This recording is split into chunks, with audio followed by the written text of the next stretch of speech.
In this video, we're going to talk about isolates, how isolates are created, how it works on a different thread, and how to implement that inside Dart language.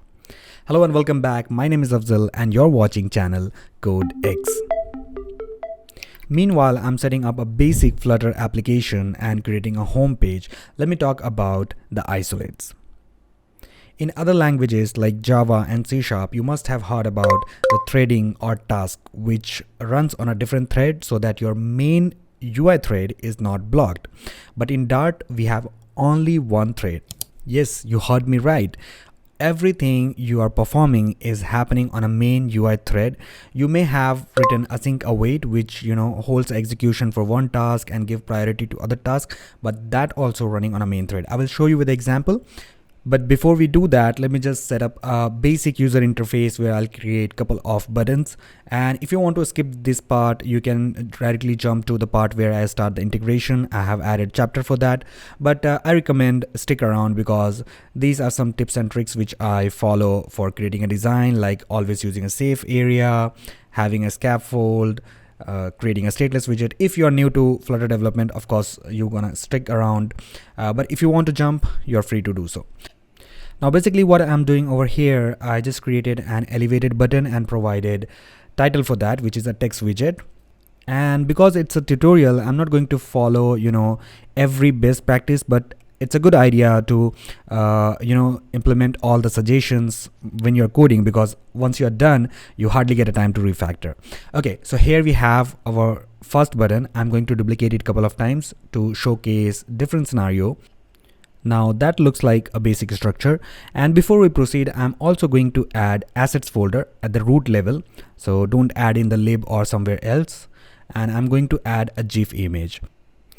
Now again, this is a basic configuration that you have to provide directory of your asset inside a pubspec YAML.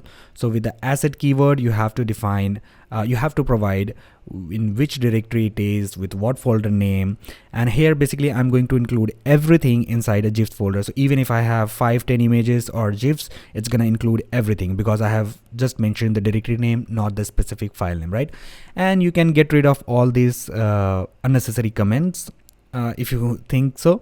I generally don't like too much comment in the file because it overwhelms you, like there's so many things to understand. Now you can clearly see there's a dependency, dev dependency, and Flutter, which makes a lot of sense.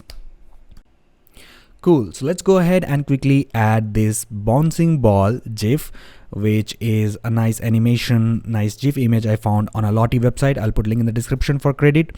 And simply I'm going to use inbuilt Flutter widget image and just provide this directory. Here we have a bouncing GIF. And now why I added that? To showcase you what happens if you start some task, this animation is stopped. The reason I added GIF, because why not? I could have shown with a circular progress indicator as well, but GIF looks more interesting, isn't it?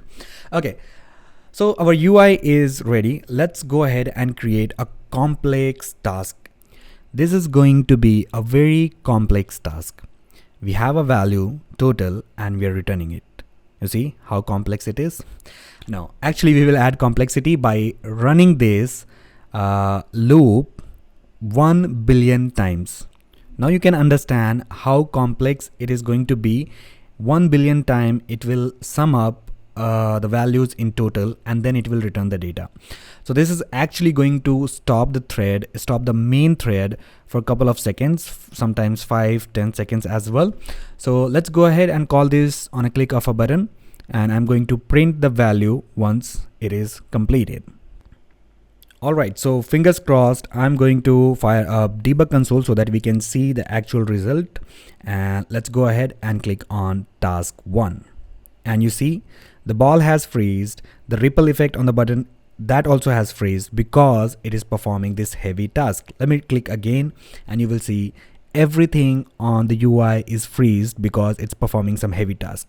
Now some of you may say that because you didn't use async await, the UI is freezed. So let's go ahead and try to make our method asynchronous so that we will return a future data, and on a click of a button, we will be awaiting for the result. So let's see whether it freezes the UI or not.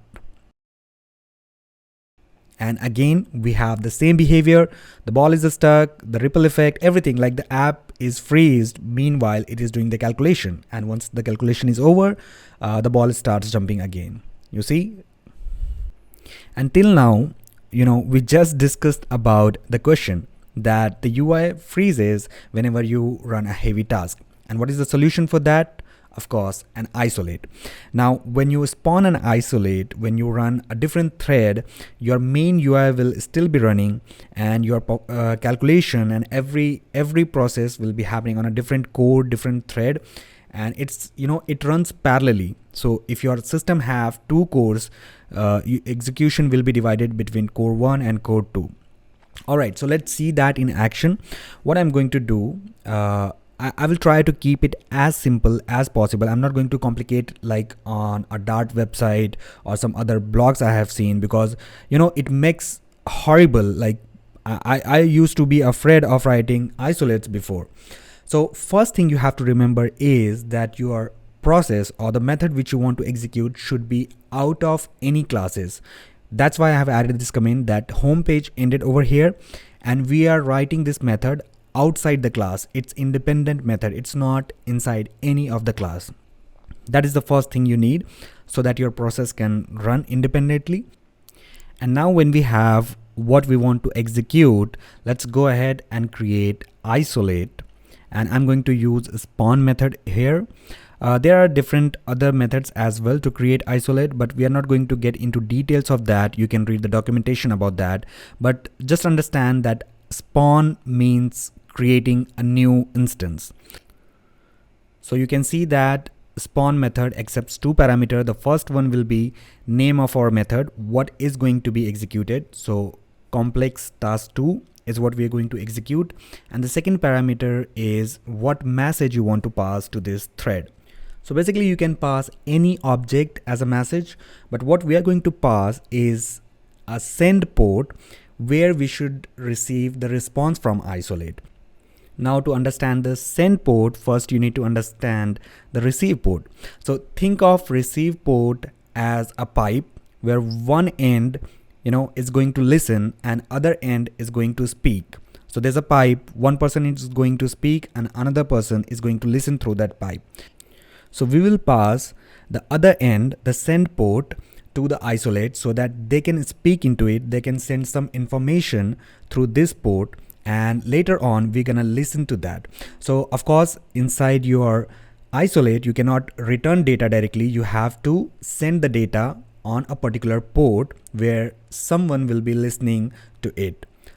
Now before we start listening, let's also put an await over here, because spawning an isolate may take some time. And remember, this await is not for getting the response. This is just to create an isolate. And once we have isolate created, we're gonna use the receive port to listen.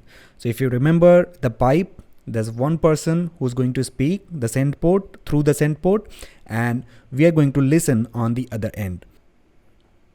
And once we get the result, we are going to print just like we did in the first example. So here it will be result 2. Let's go ahead and see both the examples side by side. I'm going to clear everything, run the task 1, and you see the football is freeze, the animation is freezed, and it's doing some task on the main thread, right? So let's wait for the result.